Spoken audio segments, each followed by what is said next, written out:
All right, we are live. It is Tuesday night. It is 9 o'clock, and it's time for another Get Off My Lawn podcast. I am John. You can call me Sandhills. You can call me anything you want, as long as you don't call me late to supper. I'm not going to be too offended. I will be your host tonight because that's what I do. It's my podcast. Joining me as always off the camera, which doesn't make any sense because she's the better looking one of the two of us. Sandhill Sweetheart is here as well in the producer's chair, holding it down over there in the chat. So I can already see on the YouTube side, we've got some lively chat happening over there. So that's really cool. We missed a couple weeks. It feels good to be back. Once you take a week off, sometimes it's kind of hard to go back. And after you've taken 2 weeks in a row off, sometimes it's like, I kind of got used to being lazy. So it's good to be back. I'm glad that we're here, and I'm glad that all of you are here, because it would be kind of dumb to do this if we didn't have all of you out there. So I'm glad you're out there. Who's out there so far? We've got Sandhills Sweetheart, of course, some Sandhills Shooter guy. We don't know who that is. Jefferson Martial Arts is in the house. Idaho Rogers USMC. Just Me, Danny. Justin Gibbons is keeping America running with 18 wheels. Iron Horseman's out there. Pork Conservative. G23, Fluffy 10mm Jeep Guy. Jay Brown, Keith Gregory. And there will be more joining. If you are watching us live and you're not commenting, we don't know you're there. Which, if that's your point, I get it. That's fine. But we will read your name off at the end of the show if you do make comments. So make sure you comment loud and proud. Get those out there so that we can thank everybody for joining us that did make the live chat what it is out there on the YouTube side. If you are catching this on the replay or also on the audio only version, there are places to comment as well. And we want to know what you think of tonight's episode. So please make those comments as well. Which brings me to the next thing. We are up finally on Anchor, which means that Anchor is distributing us out across several different places where podcasts can be found. Spotify, Google Podcasts, and a bunch of others. So what you actually want to do is just go to, I'm just going to put this right up on the screen here. Let's do this, and let's do this. And then there, go to anchor.fm/sandhills-shooter, and you can get to all of the episodes that have been put up there so far. I'm trying to get them out as close to chronologically as I can. A couple of the numbers got mixed up, and I haven't figured out how to put them in the right order.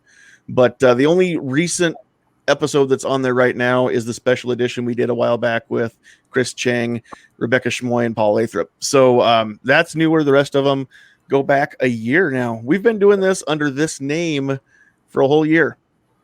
So check us out on Anchor, and as I get time, I'm adding more and more back episodes, and it won't take too long. By the end of the year, I should have everything caught up to current.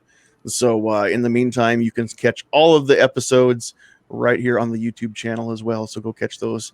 Catch any of the back episodes. There's a playlist for the Get Off My Lawn podcast where everything goes.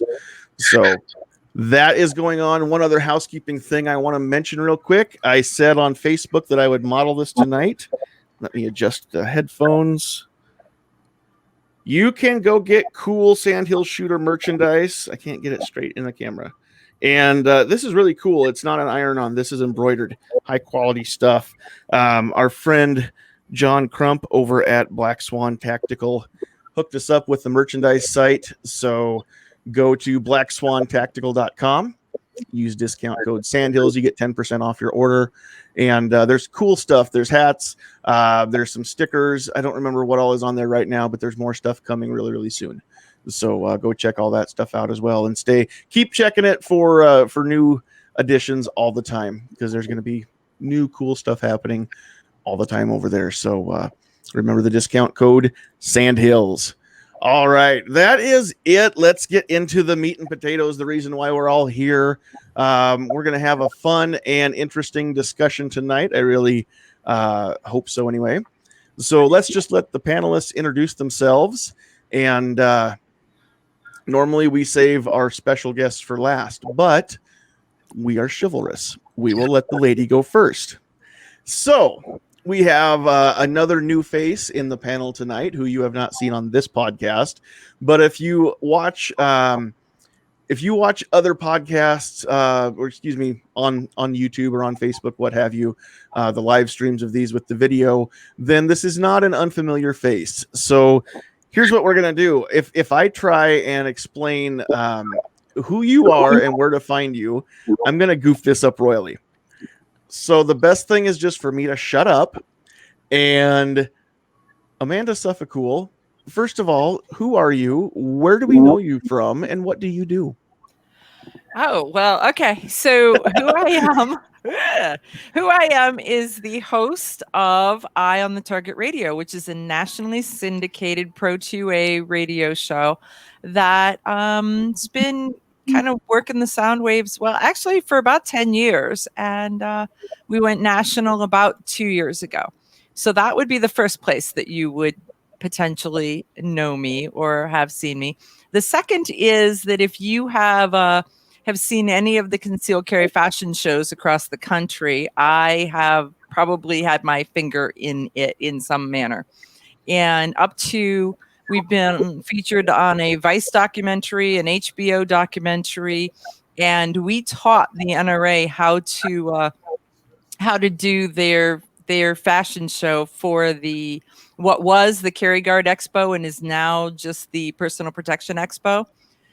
So we were the producers and directors of the very first NRA show, giving them the idea of how that works. I'm part of the Self-Defense Radio Network and guests on a couple other podcasty kind of things. But pretty much and I'm part of the DC Project. So 50 Women, 50 States. I am the Region 2 director, in addition to being the Ohio state leader.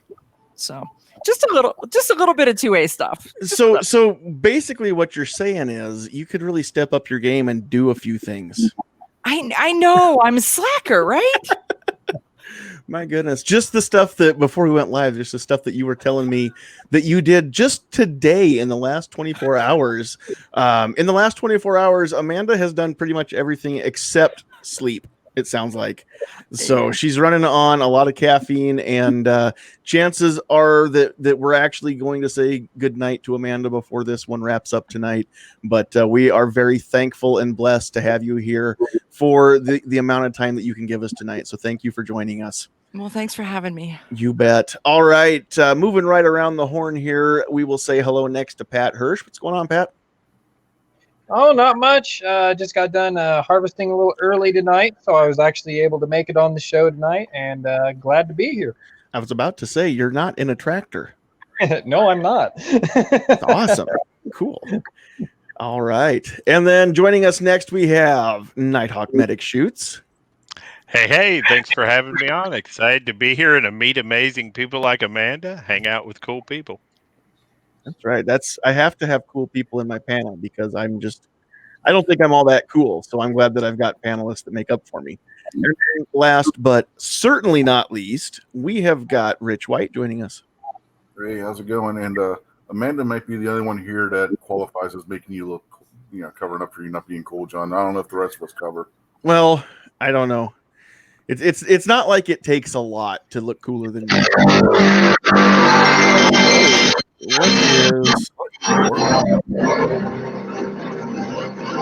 That's not me. Somebody's making noise. I don't know if it was me or not. I don't think it's me. No. I weird notification on my phone. Sorry about that, people. Oh, that is so cool. Okay, well, I want a copy of that file sometime, but it's all good. That's the best part about live interactive shows is we're so much better than TV. We can't just yell cut and then do it over because we're actually doing this in a way that you can interact with us, reach out to us, throw those questions over into the live chat, and we can address those as we get them. And if you tag either myself or preferably Sandhills Sweetheart in your comment or your question, it's most likely to get seen. The way that you tag somebody, put an @ symbol in front of their screen name. So just put @ Sandhills Sweetheart, and she's likely to see that because it highlights it in her chat feed there. So All right. Let's just jump right into this. I want to. I'm not going to go around the horn and call each person individually right at this point. We're just going to open this up to well, you know what? Maybe we will just for the first opening question. We're talking about Donald Trump. We're talking about how pro-gun he is or isn't. There have been a lot of criticisms. Of course, there's been a lot of criticisms of Donald Trump in the last 4 years now, or 3.5 years that he's been in office. But as far as being pro-gun or pro-2A, I remember hearing him say the 8-year assault on your Second Amendment rights is over. I also remember hearing him say, I like take the guns first and go through the due process later. I also remember hearing him say, or not hearing him say, but I also remember him instructing the ATF to classify bump stocks as machine guns, a thing that doesn't even have a firing mechanism, a barrel, an action, anything like that can be called a machine gun. And overnight, anybody that owned that just had to destroy their private property that they paid money for. So it feels like I've been told one thing and given something else. In sales, we call that a bait and switch. And it doesn't feel good. I feel very, very used at this point on some of these issues. Now, other things that Trump has done are great. And I will say that from what I've seen on a pro-life standpoint, he has definitely he is walking the talk there. And I think that his heart really has changed for the better on a lot of issues. But when it comes to guns, when it comes to the Second Amendment, that's what we're going to discuss tonight. So we will just start back with Amanda. In your opinion, and go ahead and speak freely. We keep everything at a PG level here because there's little kids and sometimes grandmothers that listen to this, but and people in my life and in my private life that I don't want to disappoint them. But aside from that, speak freely. I want your honest opinion. As far as is Trump really pro-gun, or did he just say some stuff that he hasn't come through on? Well, that's an interesting question, and no, and the pro-gun people have just all been screaming, and part of what happens is I have to say that we in the gun community eat our own young, so there really is there's a piece of that. So let's tear apart both of those for a minute, and let's start to talk about bump stocks. So bump stocks were hit the news. So first, bump stocks are not a firearm; they're an accessory. Mm-hmm. Okay, so I think that's a clarity. And so, for full disclosure, I want you guys to know that that there is a thing called the Advisory Board for Gun Owners for Donald J. Trump. Have you heard about that? It's gunowners.donaldjtrump.com.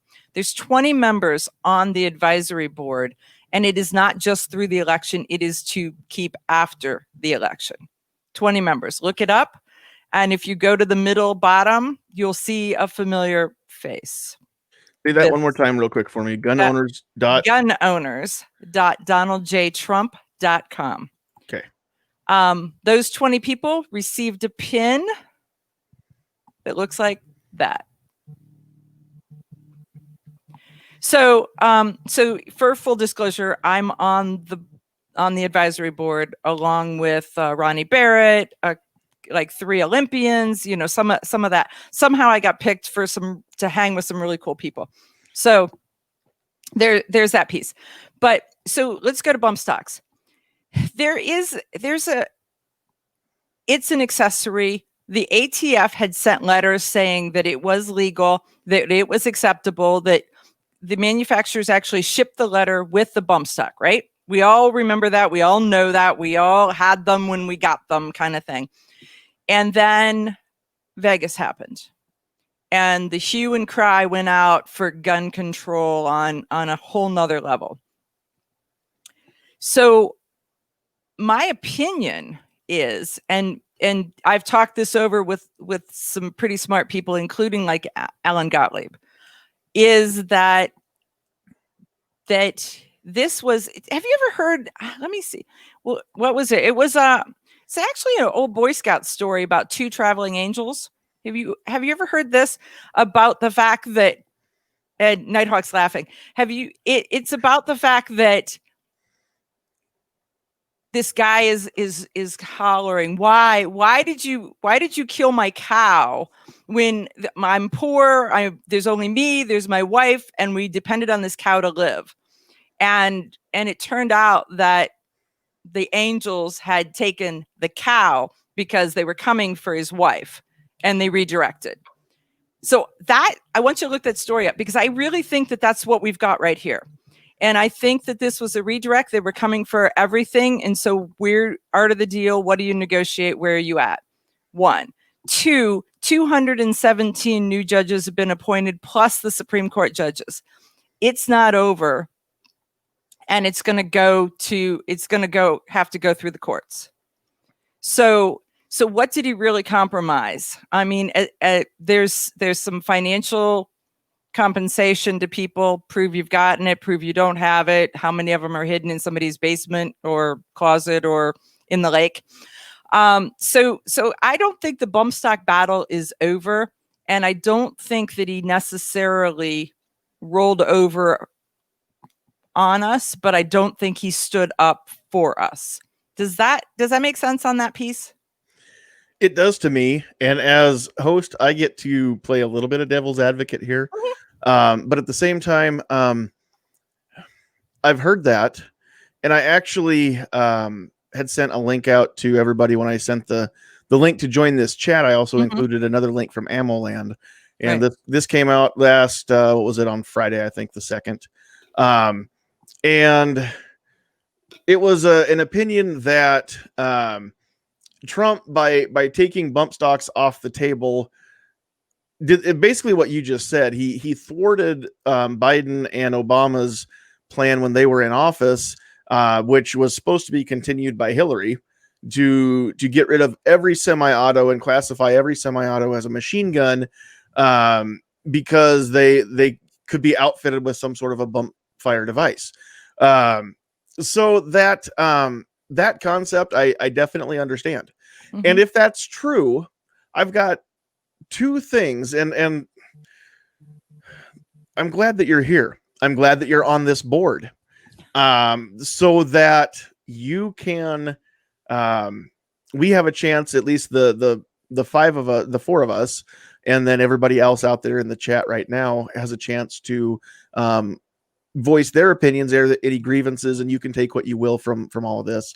But I've got two things about that. First of all, if that's true, Trump has done nothing like a politician. He's not a politician. That's one of the reasons why 4 years ago I thought it might not be a bad idea to put a not politician in the White House for a change. What I didn't plan on was the Republicans not backing him either, because they can't control him, and so he's an outsider on both sides. That I hadn't thought ahead about. But let's do something that no other president's ever done. Let's tear down that fourth wall. Let's let people in. If this is the plan, then at the risk of operational, I guess, compromising the ops before the op happens, or the plans, the tactics before the op happens, let's give just a little bit of an insight into what the plan is, in some way, shape, or form, instead of just making us think that, I've heard this 3D chess thing for 4 years as well, but I don't care. I can't think three-dimensionally on a chessboard. I'm not a Vulcan. And so you need to explain things in a way that they make sense to me, Mr. President, if that's going on. So the other thought that I have is, in this fight, the anti-gun or the gun-grabbing crowd, entity, whatever, we will just go with them, or they are trying to take away our guns, and we all know that that's true. So I'm going to say that the they entity is sort of like a grizzly bear who is attacking me. And right now what I keep seeing is I see things like the NRA trying to put Band-Aids on my wounds. They're trying to stop the bleeding so that I don't bleed out as fast. Mr. Trump is saying, hey, the bear is chewing on your hand, so we're going to just amputate below the elbow so that the bear doesn't, drag you off into the woods and eat all of you. He's only going to get your hand. And I'm sitting here as a gun owner thinking, why doesn't somebody shoot the damn bear? Now, I don't want anybody to shoot anybody that's a gun grabber. I am not advocating for anybody to shoot any other human beings. What I'm saying is, instead of treating the symptoms, why don't we just eliminate the sickness? And why don't we see more of the transparency on the fight to just eliminate the sickness? I'm not a politician. I'm not in Washington, and I don't understand all the nuances. I will be the first to admit that. And I understand that I don't know what I don't know. But there's nobody that's going to tell us the things that we don't know, like Donald Trump would be willing to do, because he's already so unorthodox. So he could really gain a lot of support from 2A people that are on the fence over him, like I am, just by trying to explain a little bit of this to us and just peeling back that curtain just a little bit and showing us who's really behind the curtain or what's going on behind the curtain. Can I get in on this? Yeah. So I'm fluent in idiot, so I understand politicians very well. And I think you're exactly right. Donald Trump will tweet about his bowel movements on anything else. And we can't even get a dime out of him about Uncle Ricky's H&K pistol. And so ultimately, for me, he's another plutocrat. And I like what this plutocrat says and does better than the other plutocrats. But overall, he's just stepping right in line with negotiating my rights away. Even though they're still my rights, I watch them come under more litigious attack every single day. So those of us who believe fully that these are our rights, and you'll see me talk about that over and over again, these are our rights. We have them in their completion no matter what, whether there's a law against them or not, are seeing ourselves march further and further and further towards it being a legal issue for us, towards us being felons every single day. So, and I've not been a gun advocate my whole life. When I first got into the Second Amendment, I was in the service, and I was under the opinion that civilians should never have a weapon like the M16. And it seemed crazy that an AR-15 would be in civilian hands. So the concept of the quote unquote assault rifle ban coming off to me was a nightmare, right? Clinton made a good decision by making sure no civilians had that rifle in their hands. And so then after a while, you begin to wake up to it and you begin to see how much is stolen. And what it feels like is that we have somebody and organizations creating laws right now that do not and should not create laws. Mm-hmm. They're not a part of that. And so we like to blame things on certain divisions. So the ATF, we say Trump's ATF or the ATF under Obama, or et cetera, et cetera. But these are organizations that are creating laws through policy that are beginning to affect us. And then legal organizations, right? The legislature begins to back them up by creating actual laws around policy.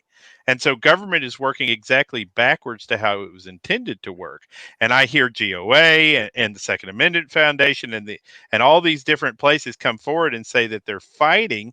But the reality of it is we're fighting a continuous losing battle where more and more money is poured into somebody who decides to put a shiny on it and kiss us on the cheek and tell us that everything's going to be okay. Donald Trump's just another plutocrat, in my opinion. Okay. And I've also heard that in having the ATF classify this, like Amanda said, we're not done because it's not a law. And again, it goes back to Congress was going to take these away for everybody for good in a way that it was going to affect potentially the Constitution, but definitely the laws of the land. Whereas now this can be as just as easily undone as it was done. Now, I understand that. Again, that feels like I've got somebody treating my wounds on a battlefield. I've taken a few bullets. I'm not dead. And there's a medic like Nighthawk who is patching me up so that I don't bleed out, so that I can live to fight another day. Which I appreciate that. I appreciate the medic on the battlefield because we need to patch these soldiers up so they can fight another day. But if all we're doing is patching up soldiers and nobody is returning fire against the other force, we're overrun. We have to have more than just the medics. We have to see, for morale's sake, we have to see the fight being taken back to the other side. And that is where President Trump, in my mind, is lacking. So I'm not patient. I can't wait for the 3D chess game to come to fruition. I want to see a little bit of progress. I want to see some of those other chess pieces coming off the board. Not that I'm losing all my pieces and the other side still has, all their rooks, all their knights, the king, queen, everything is still on the board. And we've lost everything but a couple of pawns and our queen, and our king. So that's just my mind. I just wanted to throw that one out there. And I know that I haven't asked everybody else their opinion yet, but these comments are coming too fast and some of these are really good and I want to get on to them. Travis out there had said, let's hope the ATF doesn't apply their new ruling on the Q Honey Badger as an SBR now to all AR pistols. Which we could easily see that happening too, that could just as easily happen as the bump stock thing. One more question out there that I saw, Midnight Range TM, who we affectionately call Other Travis or Pancake Boy. The board that you are on, Amanda, is this new? Has it been around for other presidents, or is this something that just started up in the Trump administration? It is new. It is absolutely new. And the conversation has been, do we want, because they create these kind of little groups to help with elections. And this board, they came back and said, we'd like to continue it after the election. Are you interested? Are you all interested? And so, yeah, the answer is yes, it's new. And the answer is yes, we are definitely interested. So let's go back to something that Nighthawk said, because I think this is very pertinent. One, keep in mind that Donald Trump is not a gun guy. He is from a state that is not a gun state. He is a guy who really wasn't a gun guy. His kids are more gun guys than he is. And so some of his stuff is he puts his foot in it because he doesn't get it. Okay. And sort of like Nighthawk was saying, here's where I was thinking until somehow I got educated or I gained knowledge or someone said something, right? And I believe that is happening. So here's what I think. I think that there's times when Donald Trump puts his foot in it, right? I mean, we all do. Right. But I also think that he's willing to listen. And when he puts his foot in it, he will then fix that. So the thing where he was talking about red flag laws, he was actually, if you go to the whole, not the news clip, but you go to the whole story, he was asked in this case where this whack job had a gun and was threatening people, what would you do? And he said, take the gun and sort it out. And he was also corrected on the spot, which again, that soundbite never makes the news. But that then has haunted him. Okay. So there is not one of us who would not say, if there was a whack job right there, I'm all for gun control. If there's a gun in the room, I want to control it. Right. And so there's a spot where human nature says, let's stop whatever. Let's stop this. Let's stop the bleeding. And then let's figure it out. Right. So there's that. So there's those two that have all of the gun people just angered. But I want you to do your homework on a couple things, because some of the stuff that I think that Donald Trump is doing is we're all extremely angered by Fast and Furious. Right. We're all extremely angered by the fact that the government has a set of rules for their employees that doesn't apply to all of us that are just mere mortals. Now, right? For anybody who's not been in the 2A game for very long, will you just real quick just summarize Fast and Furious? It's not a movie with Vin Diesel. This is a real thing that happened under Obama. Right. Obama, Eric Holder, They actually were, the government was in the business of doing arms trades to take across the border to make people look bad. They actually gave a gun shop, a singular one gun shop, an order for more than $1 million. So think about this. If you're the gun shop, some little mom and pop shop near the border, and somebody comes in and places $1 million worth of orders of guns for you, you've got to be saying something's up. Mm-hmm. And the something was up. Those people said, hey, I said something. I went back and I asked questions. And they were told, just do it. Okay. Well, I got a business, and holy crap. If they just gave me an opportunity for $1 million in sales, am I saying no? Right? I mean, you raised the flag. The government told you it was fine. But, and then those guns actually showed up in, I think it was the mass shooting in France. They actually showed up in the murder of one of the border agents, Brian Terry. So there are places where those guns have actually been involved, documented and traced to killing of humans. And the government was knee deep involved in it. So we're angered by that. We're truly angered. So what I want you to do is I want you to go look at Jim Comey. We all know Comey, FBI, Comey. And get the org chart. Have you seen the org chart of how many people that worked near him, around him, below him, for him, that are no longer in office? When we say we want something to happen, it's happening. We just aren't, we're getting a piece of it here and a piece of it there. You're not seeing the whole picture. His entire organization has been dismantled. So pieces are happening. They are happening. And then how about the Arms Trade Treaty?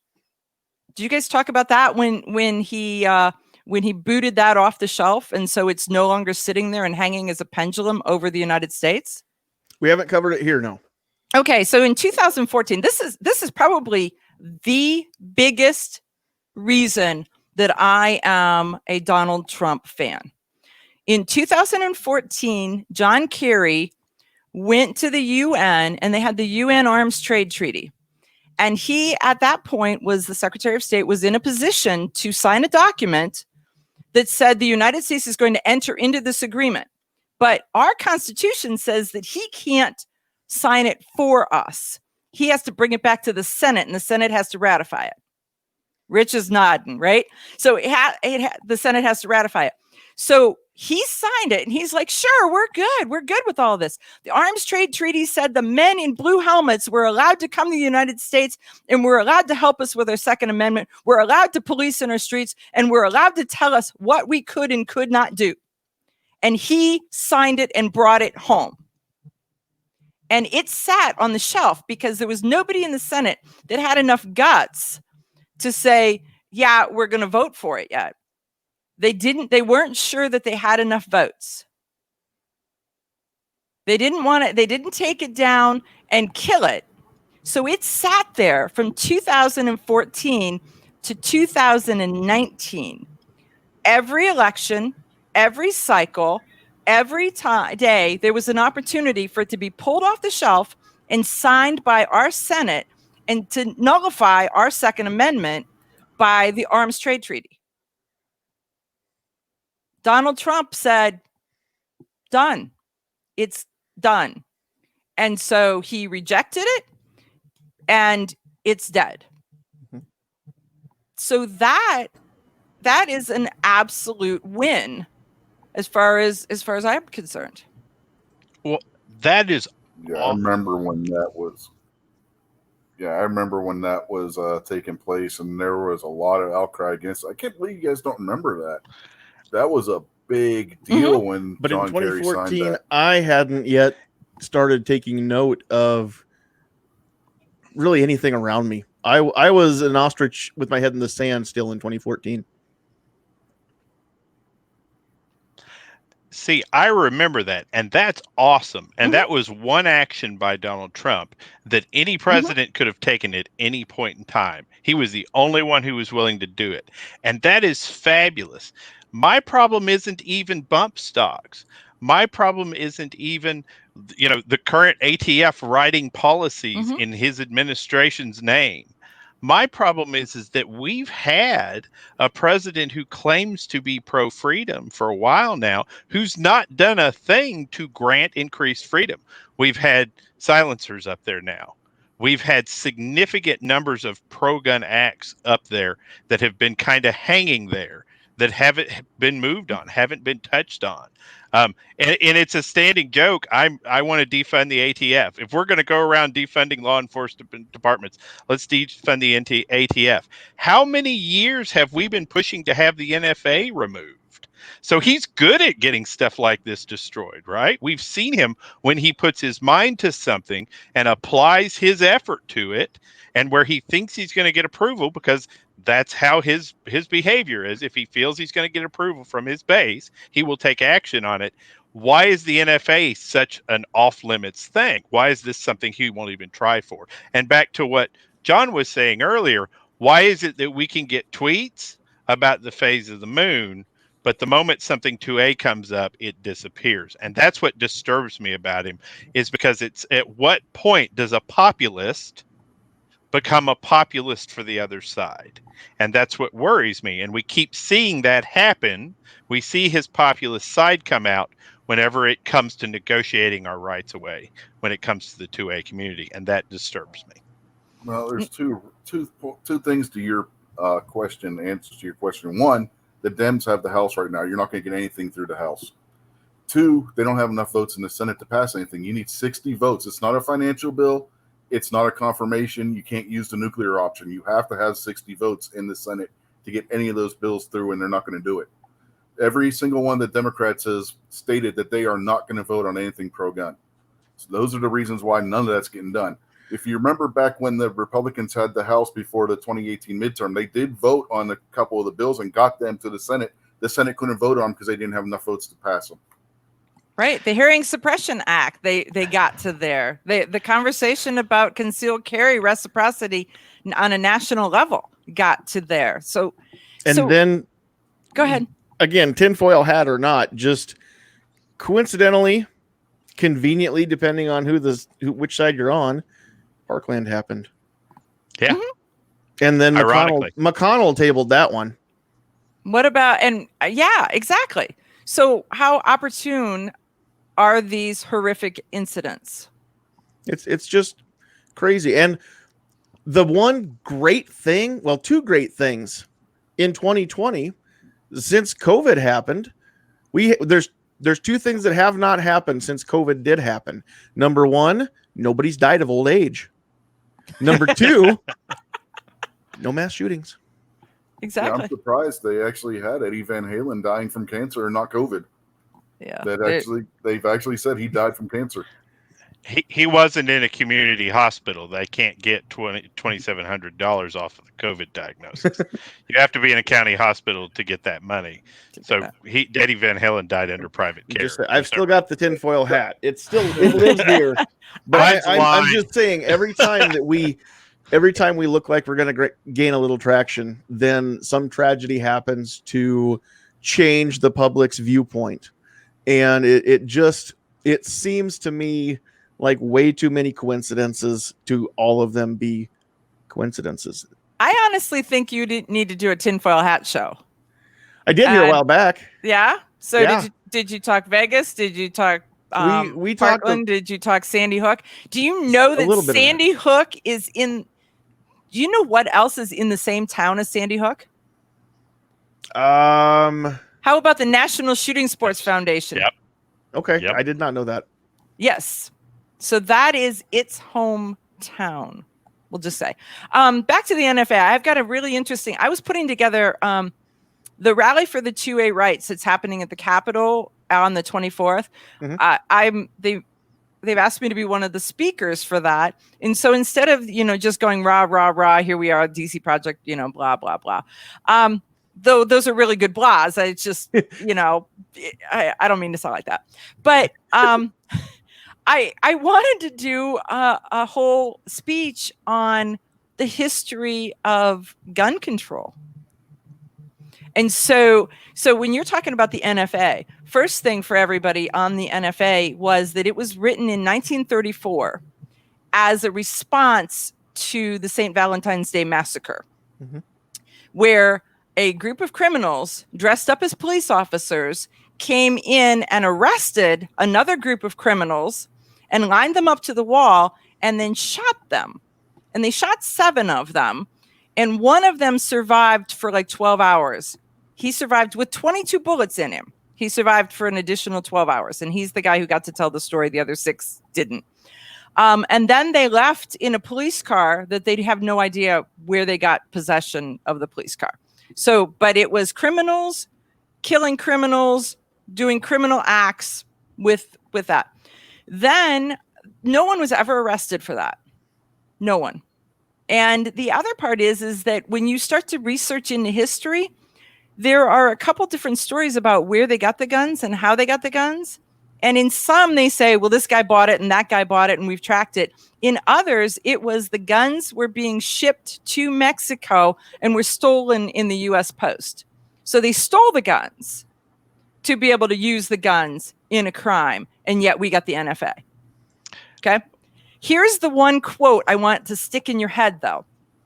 And this was in one of the original articles. It says that the fact that organized crime was able to easily obtain machine guns and use them to massacre 7 people linked public perception of criminals to the availability of firearms.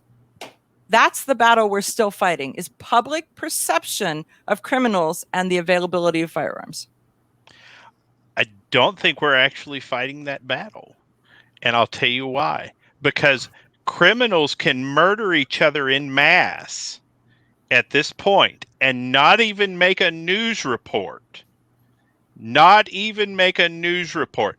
Do you want to know how many mass shootings there have been in the United States since coronavirus?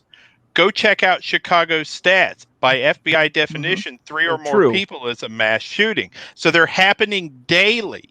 And so they're not even making news reports. I don't believe we're fighting that perception at all anymore. I believe we're fighting the government's attempt to disarm us sufficiently that we can't do anything about the garbage they're trying to pull.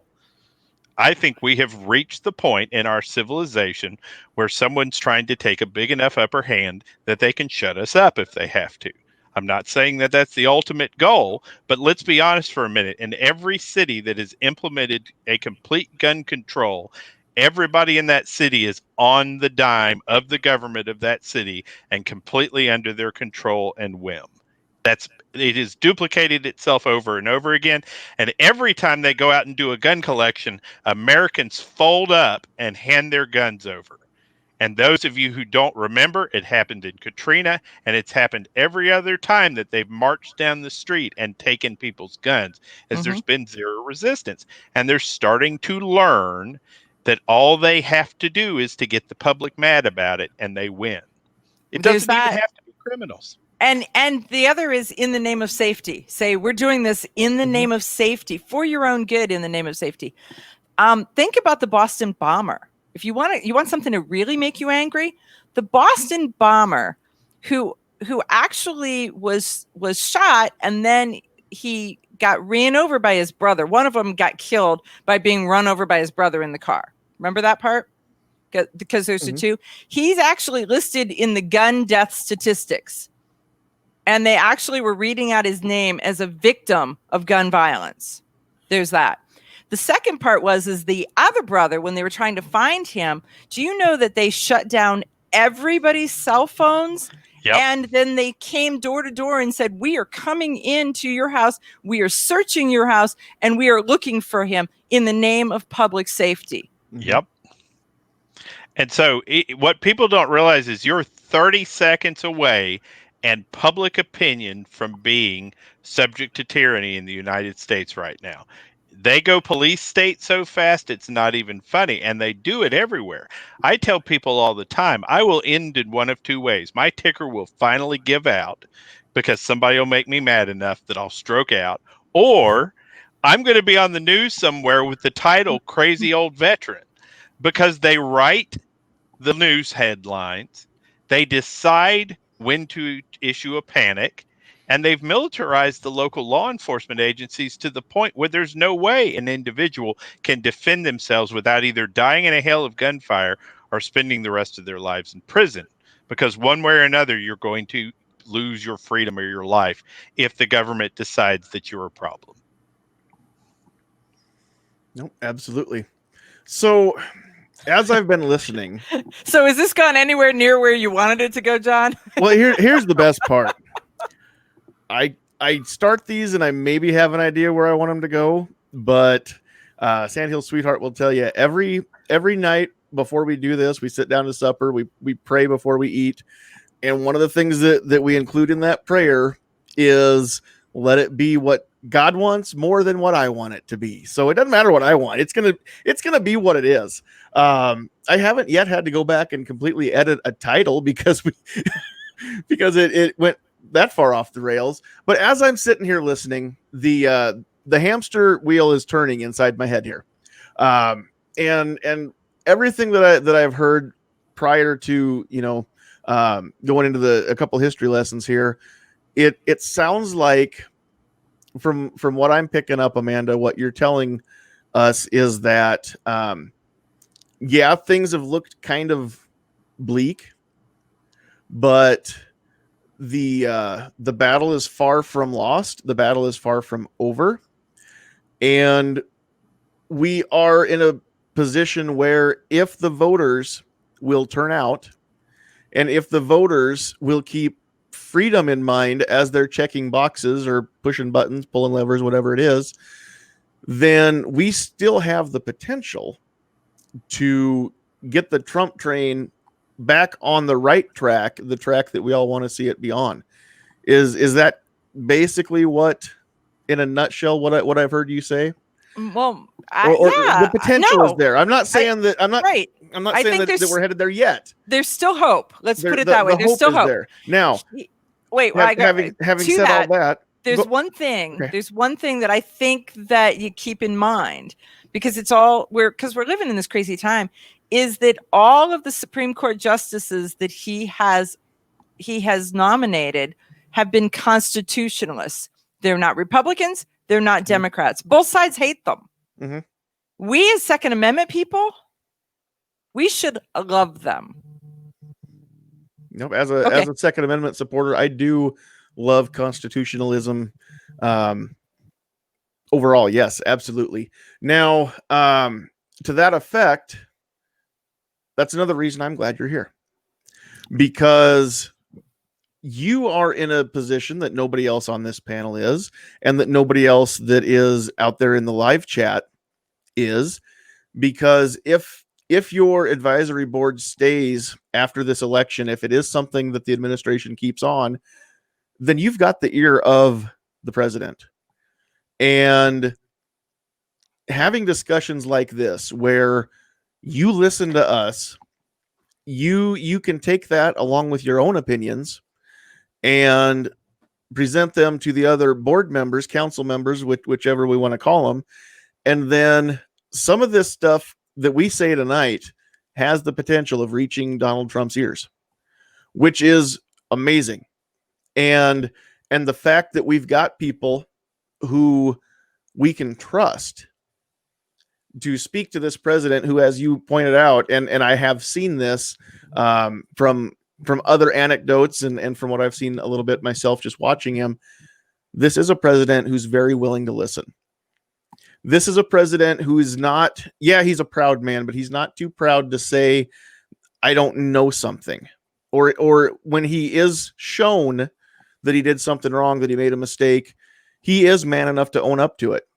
So again, that is unique. That's not something that we've had in the White House in a long time either, because we've had politicians for so long and not statesmen. And so this is potentially a great thing. Now, I'm not necessarily still going to kiss the man's butt. My dad would. My dad is 100%, 110% on that Trump train, and power to him for it. But, I'm still going to say, hey, I'm willing to give someone the benefit of the doubt. And I'm absolutely going to choose Donald Trump over Joe Biden based on policy alone and just past actions alone. So he's going to have my vote probably.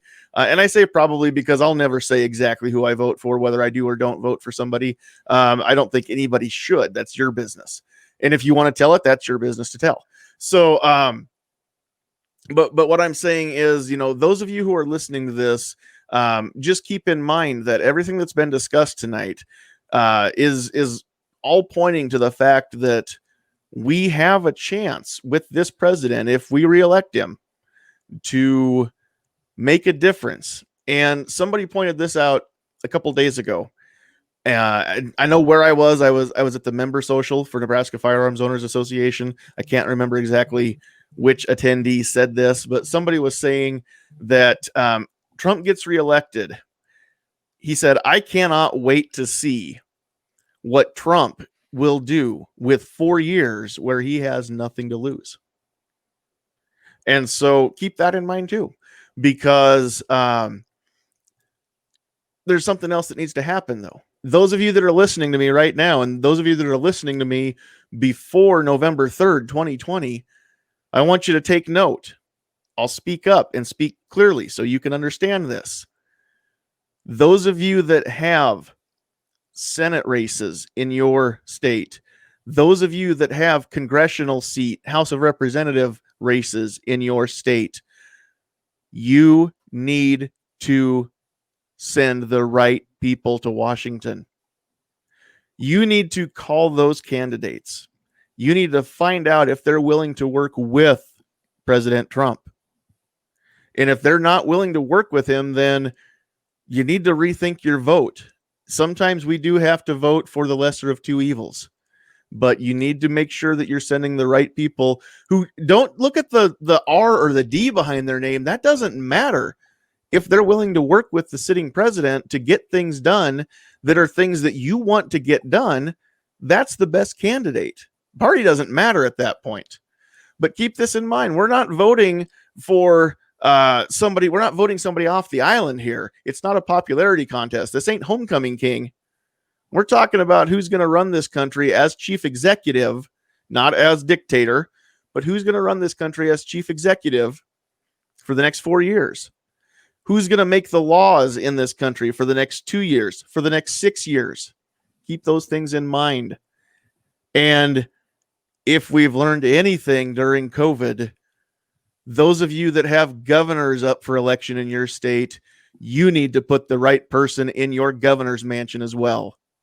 So all of that stuff could align the planets the way that we want, or we could all be complacent, say it doesn't matter, I don't care, I don't matter, I don't count, whatever you want to say, whatever rationalization that you have to do to justify to yourself that it wasn't your fault that some idiot got put into office. Whatever makes you feel better and sleep at night, you can do that if you want to. But just remember that those of you who vote and those of you who are eligible and don't vote are equally responsible for the crap that you're sitting in right now. Do you want to clean it up, or do you want to keep sitting in crap? All right, there we go.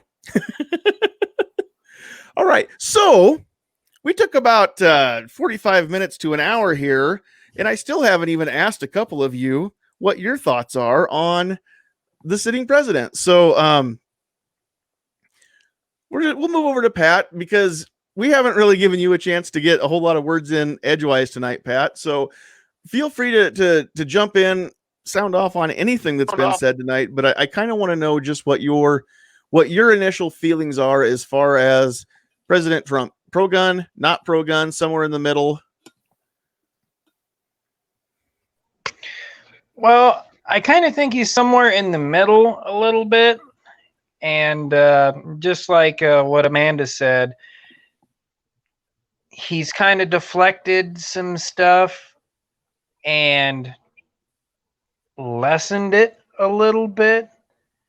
But I think there was some times that he could have spoke up a little bit more. And I know there's times that he's said a couple little things about the Second Amendment and stuff, but I wish he would have been just a little bit stauncher and a little bit more clear on what he was going to do about the Second Amendment and everything, because when it comes to the Constitution, period, I don't like to give anything up, because the Constitution is the one piece of paper in this great country that has made it great. Now, granted, it has taken some time, overtime, to make it great, but at the same time, it's the binding fiber that puts this country on the map as the greatest country in the United States. So, yeah, at times I wish he would have been a little bit more louder and prouder about it, but at the same time, I can kind of see his tactics behind it at the same time too. So, and it's just like what the media's done ever since he's been in office, you know, a little snippet here, a little snippet there, take it out of context, move this around a little bit. So, yeah, as far as some of the other presidents have gone since I've been alive and kicking and been able to watch all these political debates. And Oh, you're cutting out there.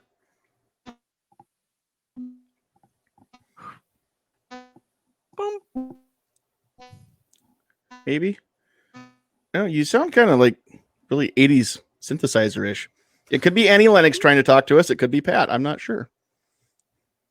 All right. We'll give you a chance to maybe refresh and jump back in and oh, maybe you're back with us. okay, is that a little bit better now? Yep, now you're coming through again. Okay. All right. Yeah, that's pretty much what I had to say. I mean, yeah, he could have been a little bit more stauncher. He could have perked up and said a little bit more. But at the same time, I can kind of see some tactic behind it. So take it for what it is, but that's just kind of my 2 cents on it. All right.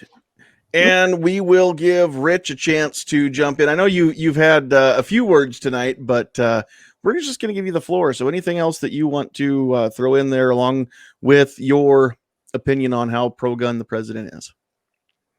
Well, I think Amanda, and I'm not saying this just because she might be the best looking on the panel right now, pretty much nailed it. Might be. Yeah, I think she pretty much nailed it. I mean, I agree with what she said. I really don't have anything to add to what she said. I do think he sticks his foot in his mouth sometimes, but we all do at some point. It's just something. It's human nature. He doesn't have a filter that stops him from doing it in front of a camera, though. So that's the main problem I see with him right now. Is he might be thinking one thing and then he'll say it and then he'll think something. Whoops, I shouldn't have said that. And then it's too late for him to reel it back in because he's already done said it. So I mean, that's yeah. You know, it's kind of funny. The last 2 Republican presidents, we've gone from one that didn't think enough to one that thinks a little too much. Anyway, okay, so all right. Have I missed? Oh, I have missed a question. I got this one handed to me a while back from Sandhills Sweetheart. And it's far enough back now, I'm not going to be able to find it and throw it up on the screen. But Justin Gibbons wanted to know, he says, is this lady, I guess he's referring to you, Amanda, because none of the rest of us will answer to the title lady. Justin Gibbons wants to know if you're running for Congress. No. No. Do you know what it takes? Here's one of the reasons why we have the elected officials we have. Yep. And people are like, why do you only have old people? Well, one, in order to run for Congress, in order to run for even your state Senate, state house, is you almost have to quit your job for a year and live on, I don't know what. And go around and spend money and spend other people's money and your own money and whatever. So to be able to get potentially a job. And if you get the job, then you are going to get beat up. If you don't get the job, you're going to get beat up not getting the job, right? So you're going to be fired publicly, humiliated publicly. There's so many downsides to this that I don't know where the upsides are. I really don't. I'm with you on that one. But I am from the state that brings you Jim Jordan, and let me tell you, he's like my hero. That guy's cool. He is amazing. I wish we had a Jim Jordan. I wish we had a Matt Gates. I wish we had a Trey Gowdy or a Jason Chaffetz from my state. I wish we had Trey Gowdy and Jason Chaffetz back in the house too. But right. And I understand. I understand. You can only do that thankless job for so long before it's time to move on to. So I do get that on their part, but I'm glad that there are a few others like Congressman Jordan and Congressman Gates that have stepped up and become the new faces of, in my mind anyway, those two are two that jump out at me as faces of the voice of reason. So yeah, for sure. I'm glad that they're there. Yeah, I just wish we would have got rid of that turncoat mansion one, but no, that SOB's still there. Well, again, there's a lot of those. There's a lot of people that we would all like to see gone. However, their constituency wants them there. So that is the democratic process. And here's the thing, though. I was thinking this on Sunday when we were at that member social for Nebraska Firearms Owners Association. We were talking about a few state senators. One of them was in attendance. There's one state senator in Nebraska who is as liberal, as left-leaning as it comes. He's from Omaha, and he very well represents his constituency. In fact, after he term limited out and had to sit out a couple years, as soon as he was eligible to run again, he got voted back in because his constituents want him in our unicameral. But the thing is, he's important. He's important to those of us on the more conservative leaning side.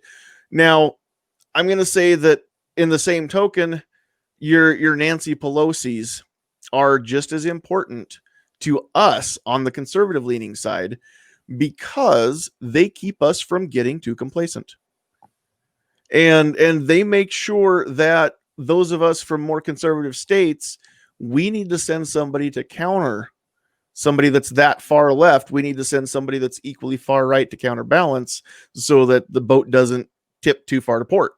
And so we want to keep this country on an even keel, right? We need some of both. But if we don't have anybody to keep those liberal thoughts out there, and then there's no reason to send good representatives, good senators to Washington either. And so it really is important to have darkness. Without darkness, there is no light. You have to have both. It is important to have people that think differently than you do, or else you never know what you think. It is important too, and I wish that some of the right-leaning senators, the right-leaning representatives would represent their constituency as hard, as passionately as a lot of those outspoken left-leaning representatives do. I wish that every state senator in my state worked just as hard, and maybe they do, and I'm just not seeing it because the squeaky wheels get the grease.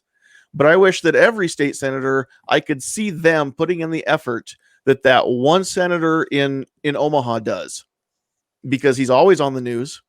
He's always making people mad or making people happy, depending on your viewpoint. But he's not afraid to be that nail that sticks up, that says, hey, look at me. I'm going to catch you and trip you up if you aren't prepared for me. And we need people like that with that kind of passion and that kind of commitment to their districts. So I have a question. Do you know who Thomas Massey is? Yes. The rest of you guys, do you know him? I know the name. I know a little bit about what he's done. Okay. Well, Kentucky, and he runs the Second Amendment caucus. Yep. The news does not give him the time of day. So when you No. talk about somebody always on the news, always doing this, always doing that, those are only the special people that are picked by the news to be the news's favorites. Mhm. There are people that you never hear of. I want you to go to the Supreme Court justices and see the oldest Supreme Court justice is a name. He's been on the bench forever, and nobody knows his name. There's not that many of them. How do you not know his name? But you never hear about him at all.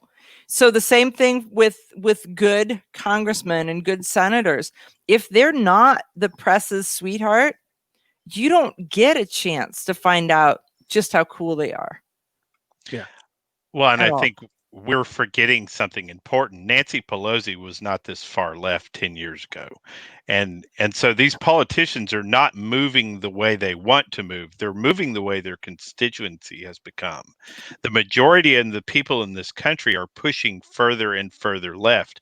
And we keep talking about there being this silent mass of people that exist out there that are ultra conservative. It's not an accident that the entirety of our news media and all of our left or mid-leaning congressmen, senators, et cetera, have moved drastically left out of nowhere. That is not some strange happening. It represents the tidal wave of leftism that has begun to affect the large majority of our population. So we, as the more conservative mindset or the Second Amendment mindset or whatever you want to say, have got to stand our ground. If we don't, and we don't vote, and we do not get out, and we do not make some noise, we'll never be heard again. We'll be gone. I don't disagree. Nope, that's a very great point. All right. I don't think I've missed a whole lot in the chat. I haven't really been paying that close attention. It's been pretty lively, but I don't think I've missed any questions anyway. And honestly, I think we've pretty well covered this topic. Does anybody else have anything that they want to throw out before we start wrapping things up? We don't have to go for 2 hours every night. So Sandhills Sweetheart is very okay with that. She's not a stay up late and get up early kind of person. All right. Well, don't all speak at once. So if that's the case, then we'll just go. Oh, go ahead. I was gonna say, if I throw anything out there, talk about it on your show, what am I gonna have to talk about when Sunday comes around? Well, you've got people that don't watch mine that watch yours. So I don't know. You got more followers than I do. I don't think that they're all the same though. I don't think I've got all your followers. So I think you do. I don't know.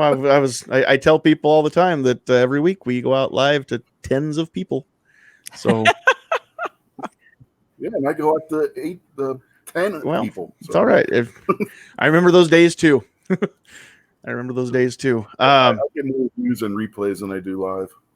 Well, definitely me too. I always say if I've got more than 30, which right now it looks like 32, if I've got more than 30 consecutive viewers at any given point in the night, then I know that we're doing pretty well. And if I can get to 200 before 2 weeks is up, then I know it was a good topic. And people actually shared it. So yeah, that's pretty cool. All right. Well, in that case, we'll just go ahead and start wrapping things up and give everybody a chance to throw any final thoughts in there. And then also we want to know where people can find you if they're looking to find you. So we'll just kind of go in reverse order so that we do save the lady, our guest of honor, for last at this point. So Rich, any final thoughts that you want to throw out there? And then any shameless plugs, where can people find you? Yeah. Unloaded Media channel on Sunday evenings at around 8:30. We do This Week Unloaded, and you never know what we're going to talk about. It could be gun related, politics, or just nonsense. This past weekend we were talking about cattle, so you never know what we're going to talk about. And I'm not even a farmer, and we were talking about cattle. That was all Pat's fault. Leave it to the Nebraskan to bring cattle into it. Mm-hmm. Between him on the panel and Gun Snob out there in the YouTube chat. I mean, That's true. Those are two guys that actually own and raise them. Mm-hmm. So, all right, cool. Well, thank you for being here tonight, and thank you for contributing to this cool topic. So glad you were here. Problem. Thanks for All the right, invite. you betcha. All right, Nighthawk. Hold on here before we go on. Well, two things actually. I've got a super chat from Patriot in the Dark, so make sure you check out hashtag Patriot 1776 Project. So go check that out as well, and go check out Patriot in the Dark on YouTube and subscribe to that channel. He's got a very interesting perspective. Patriot looks at the world differently than most of us do, and you can't always tell that from the videos. So that's all I'm going to say. Go check it out. If you don't know Patriot in the Dark, go check out his videos and see if you can figure out what that unique perspective is. You might have to find a few videos before you actually understand what I'm talking about, but it's awesome. And then also Seven Wonders had a great question, and I will extend the chat out just to get people's thoughts on this one. He finds himself wondering if this is all planned and pre-decided. He wants to know if I still believe our votes actually count. I do believe that they actually count. Now, there are things that I think maybe they try to pre-plan them, but at the same time, I do believe that the ballots really do get counted. I do believe that in the honest districts, the counts are correct and honest and accurate to the best of the counters' abilities. I do believe that there's fraud in anything that can go on. We know that that's not a secret. It's not all Russian interference. Some of it's just plain old human error. Some of it's plain old human indecency, and bad characters. That's going to happen. There's no way around it because humans aren't always benevolent. So that being said, I still think that that's one place where Trump's done really well at pulling back the curtain and showing the inner workings of the machine so that people do understand better now than ever before just how corruptible and how corrupted this system can be and has been. But I think that transparency has brought a new level of accountability that that we haven't always had, and because we haven't always had that kind of transparency, because again, with politicians everywhere, everybody understands their place, as a cog in the machine, and they don't want to disrupt the workings of the machine lest it all come off the rails and they're displaced and they don't have a thing to do. So I think that the votes do count. If I didn't think that, I wouldn't urge people to go vote. I wouldn't urge people to go run. And some of you need to be that better option. It's not for everybody, but some of you need to step it up. If you have the means to take a year off of work and campaign, and you have the charisma or the financial backing or a way to get the financial backing to do it, some of you need to be that point of light. So I'm just saying that too. And then another super chat from Ghost. All votes do count, especially in your local and county races. He is right. Again, this year we've seen more than ever that the local and county races, even the state races, matter more than anybody ever thought about.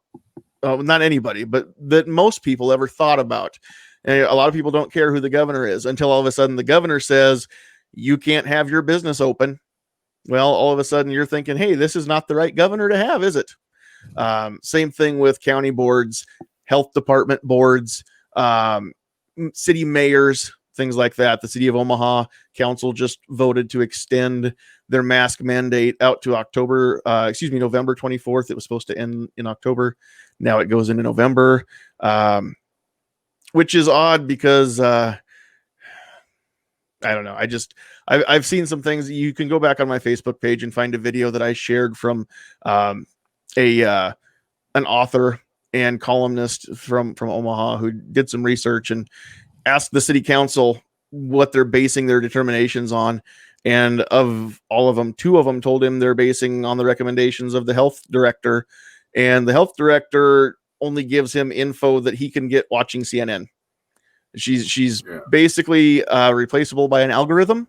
And that is how policy is being made in Omaha. So again, city elections matter. Yeah, if you go back and you watch a video the show that we did a few weeks ago, it might have been a month or so ago now. We looked at an article that was done in a peer-reviewed journal from 2005 when the SARS virus first hit, from the same people that are telling you now to wear masks that said back then not to wear masks for basically the same family of virus. Mm-hmm. I think that we need to, I've called this thing a lot of things. I started out calling it the Kung Flu. Then I switched over to Ronavitis because it just kind of rolls off your tongue a little bit. But I'm thinking now that if we can get Super SARS to take off, then it will really bring public awareness, because a lot of people don't understand that COVID-19 is a SARS virus, and a lot of people don't understand that common cold is a different SARS virus. Yes, COVID-19 is bigger, nastier, badder in every way than a cold, but SARS virus, they work the same way, you treat them the same way, and you fight them the same way. Yep.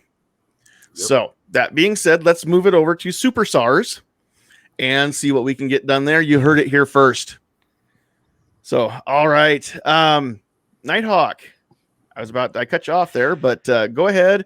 Any final thoughts on anything, including the latest question and discussion? And then people that are looking for you would like to find you. Where should they look? So first of all, thank you for having me. It's always amazing, and you bring the best guests in the world. So, I love being here.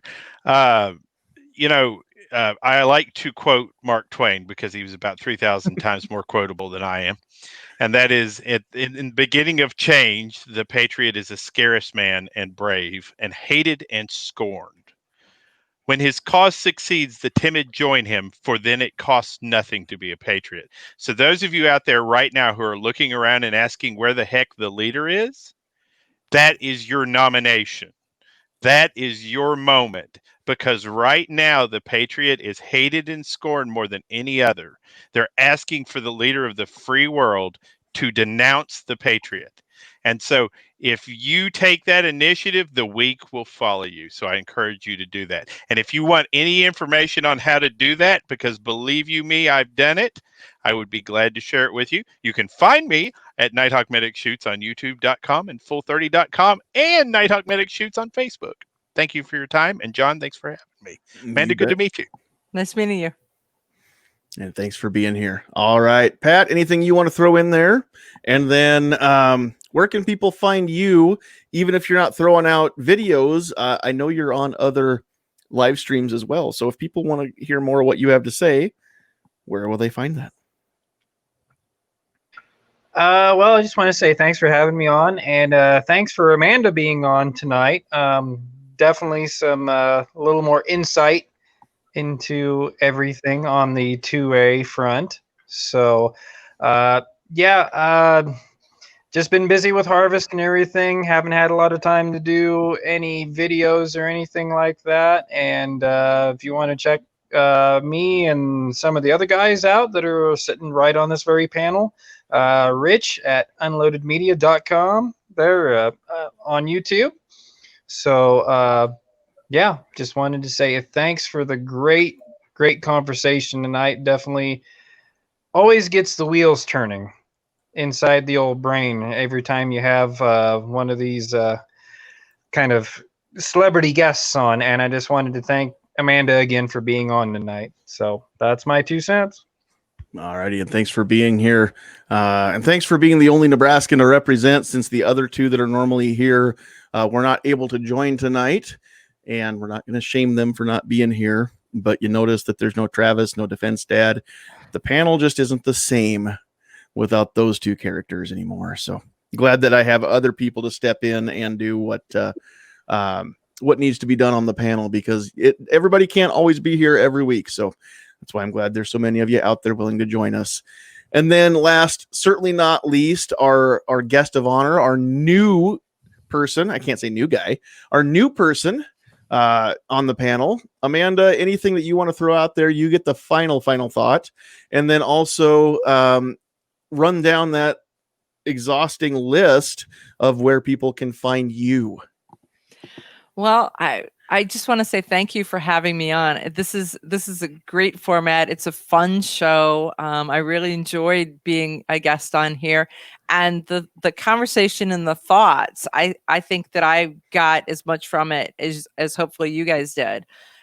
Because it's always good to take out what you're thinking and kind of roll it around and look at it from somebody else's vantage point and see if it's still as round as you think or as square as you think or whatever, whatever that is. And I sort of have, I believe I've got the benefit of being on live radio for long enough that there's just so much little pieces of just little nuggets of stuff that sticks in. And so when there's a conversation, it's like, oh, wait. And then there's, oh. And so you can go in 100 different directions. And if you guys weren't in the middle of my night, this would be a lot more fun. I'm just saying. So, because my husband was like, I'm going to bed, right? So there is that. Where can you find me? This next week, if you're in Ohio, Pennsylvania, so there's Charlie Cook. Look at him. If you are that name right there came from Aaron Paulette, Operation Blazing Sword and the Pink Pistols. She's so cool. That's where I got that from. Yeah, but we're going to. I'm actually. If you know Charlie, have you had Charlie on? Multiple times. Okay. He's a great friend of the show. So you know Charlie. I'm going to make Charlie model in the fashion show in Scranton. So we'll see if I can get him in touch with his feminine side. But please tell me it's something kind of slinky and off the shoulder. I don't. Have you ever had Dr. John Adine on? No. He's Dr. Go, DRGO. Isn't that a James Bond book? No, it's Doctors for Responsible Gun Ownership. Okay. Is who they are. That's and cool. So they're pro-gun doctors that connect you with pro-gun doctors. And but John Adine and Charlie were both modeling together in a fashion show, and they kept egging each other on. And I'm not going to say that Charlie ended up with a dollar stuffed in something, right? But it was heading south. We'll just say. And he had an ankle holster, so he's so that kind of a thing. But so if you are in Ohio or Pennsylvania, it's not too far of a drive. But we're going to be at the Tommy Gun Warehouse this weekend for a Saturday Sunday for the Rod of Iron Freedom Festival. And this is one of those, hey, Mom, look at me. They actually put my face on a billboard. Well, about 20. Oh, no. So they put about, that was, you listened to last night's show, too. Wow. So they put me on a billboard, and I'm like, hey, Mom, look at that. But it was pretty cool. So Rod of Iron Freedom Festival this next weekend. After that, I will be doing the speech at the Rally for Our Rights in DC on the 24th. I'm going to be at the DC Project fundraising match in Austin the Halloween weekend. And always you can catch me on Eye on the Target Radio. So it's EYE, like your eye, eyeonthetargetradio.com every Sunday night, Eastern time from 5 to 7 p.m. We do our show, so you can catch it online or you can catch it on your local radio station. And if it's not on your radio station, get it on your radio station. Okay, so I'm going to throw the link to the latest episode into the chat right there. Tell everybody what they're going to find if they click on that link and listen to this latest week's episode. It was amazing. I had Mark and Pat McCluskey on, and they were talking about St. Louis. And the interesting thing is that you've got to listen to the show. They start about at the half-hour mark and run from there for a half an hour. And they are... So you can catch it through this podcast garden link, or you can just go to our website and go to the archives, and it's the latest set of archives because the show's a 2-hour show. So it's hour one. And so they were actually on there talking about how did she come to have a gun and outside? Why was he not happy about why she had a gun and was outside? And part of her answer was, I knew this gun didn't work and I didn't know how to work the other one that did work, so I didn't take it. Right? So she went out knowing that she had an unworkable gun. And then part of the other statements that they started to allude to the fact that they were going to be indicted this week, and there was a chance, and they were. So there is that. But they also were talking about their thoughts on President Trump, because people were continuing after that event. Their lives and their livelihood and their homes and their families were threatened with death. And so they go in and talk about what kind of led up to it, what you saw on TV, what came afterwards, and who helped. And it's a really, really interesting show. I cannot wait to listen to that. That is awesome. All right. And then one last time, the committee or board, what is the official name? This thing that you're on that gives you a chance to talk to the president. gunowners.donaldjtrump.com. And that is... There's 20 members. It's an advisory panel for the Second Amendment. And so it's a two-way street. It is talking to gun owners about President Trump. It's talking to President Trump about gun owners, sending the message back and forth. I mean, and when you start to look at the people that are on there, Lainey Barnes is on there. You know her? She's a biathlete Olympian. Kim Rhodey. I'm trying to think who. Ronnie Barrett. A couple of members, Linda Walker and Barb Rumpel, a couple of members that are on the NRA, a couple of members that have been, Gabby Franco, that had been in the Olympics. So names of people that you know, like, respect, that kind of thing, and that have a following and have a voice, and that really have a pretty good feel for guns in a variety of different lanes. And no matter what their forte is, these are all trigger pressers. These aren't political people. They may be in the political realm-ish, but these are all actual trigger pressers. These are real shooters, firearm owners and shooters. Yeah, exactly. I keep trying to get Sandhills Sweetheart to go to Barrett. But so far she doesn't.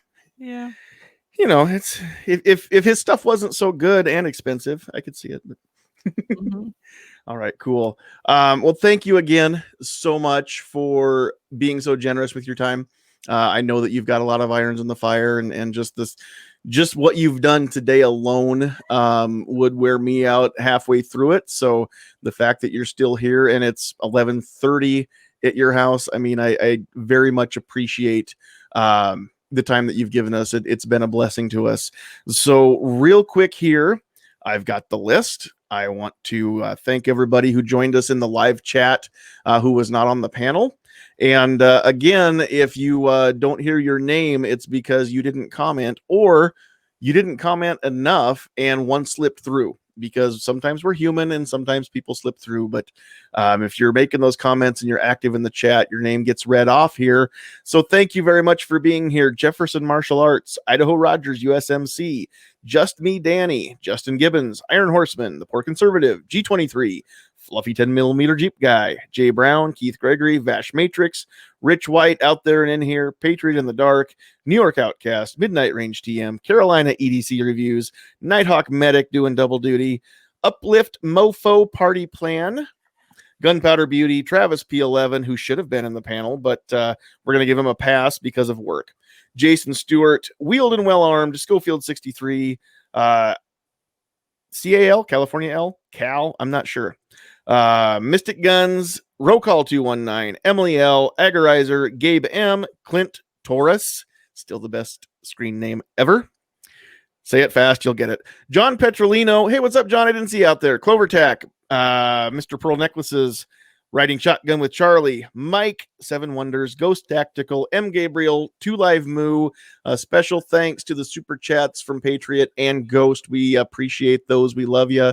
Also, special thanks to all of you who participated in the chat, all of you who are watching and listening live, all of you who are catching this on the replay, and then by the time this does get uploaded to the audio only sites, thank you to all of you as well for listening to these.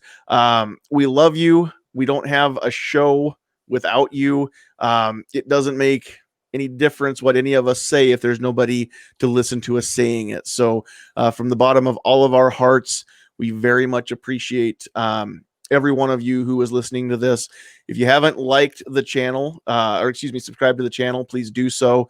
If you haven't thumbed up the episode, please give it that like button a mash there. Share the heck out of the link. Get everybody that you know to watch this.